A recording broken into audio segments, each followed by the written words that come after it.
परीक्षा देने से वंचित किया गया। अब सवाल है कि उसमें सरकार का ये कहना है कि पाली भाषा भारतीय संविधान के शेड्यूल 8 में समाविष्ट नहीं है, इसलिए पाली भाषा में आप यूपीएससी की परीक्षा नहीं दे सकेंगे और इसलिए हमने इसको बंद किया। ये ऐसा सरकार का कहना है, यूपीएससी का कहना है। तो इस बारे में मैं ये कहना चाहूँगा कि शेड्यूल 8 क्या है। शेड्यूल 8 जो है भारतीय संविधान में शेड्यूल 8 का समावेश है और शेड्यूल 8 जो है भाषा है, भारतीय भाषा है, जो मान्यता प्राप्त भाषा है, उसकी वो अनुसूची है। और ये अनुसूची भारतीय संविधान के अनुच्छेद 344(1) और 351 के अंतर्गत जो प्रावधान है, उस प्रावधान के अंतर्गत ये शेड्यूल 8 बनाया गया है और उसमें वो भाषाओं का समावेश किया जाता है। और आज मान्यता प्राप्त भाषाओं की अनुसूची में कुल 22 भाषाओं को मान्यता दी गई है। जैसा कि हम इसके थोड़ा पीछे जाना चाहेंगे कि संविधान लागू होने के बाद में सबसे पहले ये भाषाओं में, ये शेड्यूल में 14 भाषाओं का समावेश था। तो वो 14 भाषा कौन सी थी, जिसमें हम कह सकते हैं 14 भाषा कौन सी कि आसामी जो है, असमिया, बंगला, गुजराती, हिंदी, कन्नड़, कश्मीरी, मलयालम, मराठी, उड़िया, पंजाबी, संस्कृत, तमिल और तेलुगु, ऐसी 14 भाषा को उसमें समावेश किया गया था। बाद में जब संशोधन हुआ 1967 में, तो 67 में सिंधी भाषा का समावेश किया गया, यानी 14 के जगह वो 15वीं भाषा हो गई। वो 21वां संशोधन था। तो सिंधी भाषा का समावेश 1967 में हुआ। उसके बाद में 71वां संशोधन किया गया 1992 में। तो 1992 में उसमें कोंकणी, मणिपुरी और नेपाली भाषा, कोंकणी, मणिपुरी और नेपाली, ये 3 भाषा का समावेश किया गया। फिर आखिरी जो संशोधन अभी हुआ था, आखिर में ये जो 92वां संशोधन जो हुआ 92वां, तो वो हुआ था 2003 में। तो उस संशोधन के आधार पर संविधान की अनुसूची में डोगरी, मैथिली, संथाली और बोडो, ये 4 भाषा को फिर समाविष्ट किया गया। और इस तरह से संविधान के जो अनुच्छेद 344(1) और 351 के अंतर्गत जो प्रावधान है, उसके अनुसार आज भारत की 22 भाषाओं को मान्यता दी गई है। अब सवाल यह है कि अभी सरकार द्वारा ये कहा गया कि पाली भाषा इस शेड्यूल 8 में नहीं होने से हमने यूपीएससी से उस भाषा को हमने निकाला है, अब पाली भाषा को डिलीट कर दिया। तो अब सवाल फिर से ये पैदा होता कि इस देश में जो पाली भाषा के इतने करीबन 50 विद्यापीठों में देश विदेश में पाली भाषा पढ़ाई जाती है, स्कूल कॉलेजेस में पढ़ाई जाती है, पूरे देश भर में अगर आप देखेंगे कि पाली भाषा ये विद्यापीठों में और स्कूल संस्थाओं में पढ़ाई जाती है। सरकार इसके ऊपर करोड़ों रुपए खर्चा भी कर रहा है। तो फिर ये पाली भाषा पढ़ने वाले बच्चों को यूपीएससी से, जिस यूपीएससी द्वारा इस देश के जो टैलेंटेड नागरिक, जो अधिकारी तैयार किए जाते हैं, और यूपीएससी में पाली भाषा थी 81 से लेकर 2013 तक, तो उन बच्चों को आपने पाली भाषा से वंचित करके यूपीएससी में आपने उनसे दूर किया है। तो ये क्या कारण है कि सरकार बोल रही कि शेड्यूल 8 में नहीं है। तो हमारा ये कहना है कि पाली भाषा जो है ये कोई बाहर के देश की विदेशी भाषा थोड़ी है। भगवान बुद्ध के नाम से भारत को पहचाना जाता है संपूर्ण विश्व में, और ये भारत की भाषा है, भगवान बुद्ध की जो भाषा है। उन्होंने जो भी मानव उद्धार के लिए, पूरे समूचे उद्धार, मानवीय उद्धार के लिए जो भाषा का उपयोग किया है, उस भाषा को पाली नाम दिया गया। और वो पाली त्रिपिटक, जो त्रिपिटक है उसमें ये पूरे संग्रहित किए गए, ये लिखित भाषा त्रिपिटक में आ गई है। ये करीबन ईस्वी सन 6वीं सदी के आसपास से इसका उगम हुआ है पाली भाषा का।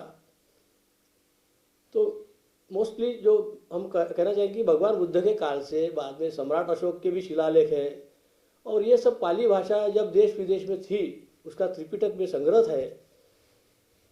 और त्रिपिटक का ओरिजिनल जो पाली त्रिपिटक का है वो देश के ही नहीं तो विदेश के सभी भाषाओं में उसका भाषांतर हुआ है, उसका ट्रांसलेशन हुआ है। और वो भाषांतर के माध्यम से भगवान बुद्ध का जो धम्म है वो देश में ही नहीं पूरे विदेश में फैल गया। लेकिन भगवान बुद्ध के धम्म की जो भाषा थी, जो भाषा है पाली भाषा, उस पाली भाषा को ही भारतीय संविधान के शेड्यूल 8 में अब तक क्यों समाविष्ट नहीं किया जा, ये बहुत महत्वपूर्ण बात है। इसका कारण क्या है?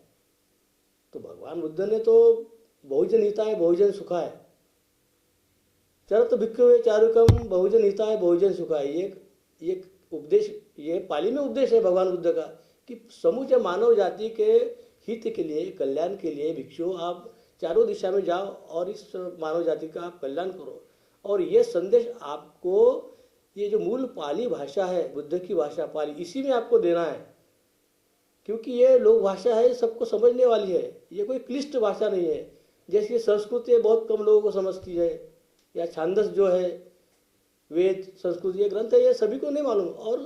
और ग्रंथों और जो धार्मिक शास्त्र है उसके हिसाब से, स्मृति पुराण के हिसाब से तो संस्कृत पढ़ने के लिए समाज को वंचित किया गया। एक विशिष्ट समाज ही संस्कृत भाषा को या वेद पुराण पढ़ सकता था, बाकी तो सभी 1% भी लोग उसको सिर्फ समझ पाते थे, और 99% तो उनको वंचित ही किया था उनके शास्त्र के आधार से।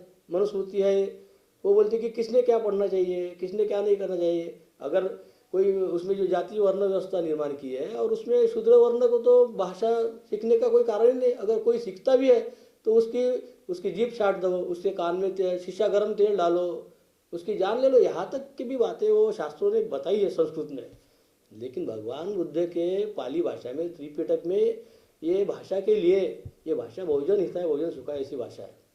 तो ये इतनी प्राचीन भाषा का इस देश में एक उदाहरण बताता कि जब मूल पाली भाषा जो है ये बौद्ध संप्रदाय में जो संप्रदाय है, जो थेरवादी हीनयान, तो हीनयान की जो भाषा है, हीनयान जो है बुद्ध का धम्म वो पाली भाषा में बताया गया है। और दूसरा संप्रदाय है महायान। तो महायान में जब बुद्ध बताया गया है तो उसका पूरे ग्रंथ जो है संस्कृत में है।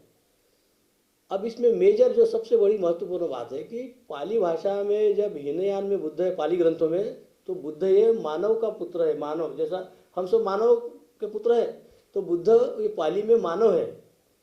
और जब वो महायान में जब वो चले गया संस्कृत में, तो संस्कृत में बुद्ध को नवा अवतार किया गया है। ये आप सबसे महत्वपूर्ण बात आप ध्यान में लेने योग्य है। तो फिर पाली भाषा का ट्रांसलेशन, भाषांतर संस्कृत में इतने ग्रंथों में हुआ है जो आधुनिक काल में हम जिसके नाम हम बता सकते हैं। तो पाली विद्वानों के नाम तो बहुत है कि इनकी यादी होंगी तो करीबन बहुत सारे नाम है। लेकिन जो हम जिसमें जानते हैं कि पाली के विद्वान, भारतीय विद्वान, जिसमें वो पंडित भिक्खु अपने जगदीश कश्यप जी थे, राहुल संस्कृतन जी है, और उनके बाद में भजन आनंद कौशल्यान, ये तो 3 विद्वान तो ये बौद्ध धर्म के संदर्भ में और बुद्धिस्ट फिलॉसफी के संदर्भ में ये इनको विद्वान जो अभी के काल में इनके नाम तो सबके प्रचलित है। और इन्होंने मूल पाली ग्रंथों का, मूल त्रिपिटक का संस्कृत में भाषांतर किया है, हिंदी में भाषांतर किया है, और बुद्ध धर्म के ये प्रचार प्रसार का भी काम इन्होंने किया है।